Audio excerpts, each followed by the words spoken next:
Hey, let's talk about the performance, right? Because he actually got about 31 minutes of playing time, came on in the 66, but there was, 7 of extra time.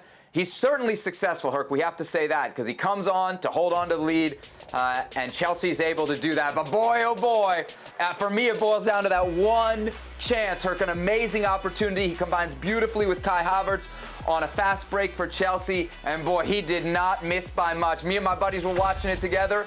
Ya lo estábamos cantando. We were already singing. I couldn't believe when it didn't hit the back of the net. Yeah, it's a beautiful play started by Kante, and then it's Christian Pulisic recognizing the moment. Outside of his foot creates a nice little play with Kai Havertz. Kai Havertz just beautifully drives at the heart of the defense, slips Christian Pulisic in, and then it's that play. And when you listen to Christian Pulisic after the game and he speaks of this play, he tells you how the keeper came out and made himself big, how he wanted to lift the ball. You've been there. I've been there. It doesn't matter what level you play in that split second, that half second that it takes to decide, a million things come through your head. They come running through your head, and he's thinking, should I slip it one way? Should I slip it the other? Should I lift it? He thinks a little bit too much, doesn't let instinct take over, and he misses. But by no means do you think this is a bad show. When you come on at that stance for a player, or as a player for Thomas Tuchel, the first thing he's going to say is, we hold the lead.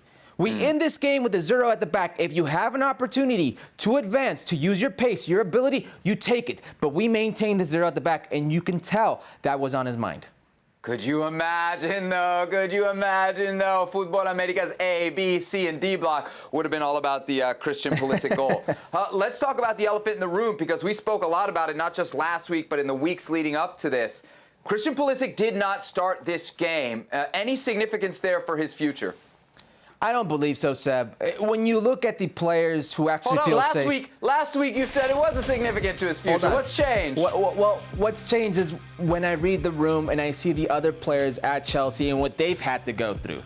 Hudson-Odoi, Tammy Abraham, when we talk about Giroud, when we talk about Kai Havertz, who scored his first goal in a Chelsea uniform in the Champions League final, when we talk about Timo Werner, when we talk about, other players like Ziyech, probably the only players who should feel safe are a Kante or a Mason Mount. Everybody else, that's just what it is with Thomas Tuchel. And when we honestly think about who could realistically pay the transfer fee, then pay his salary, what type of team can pay for him?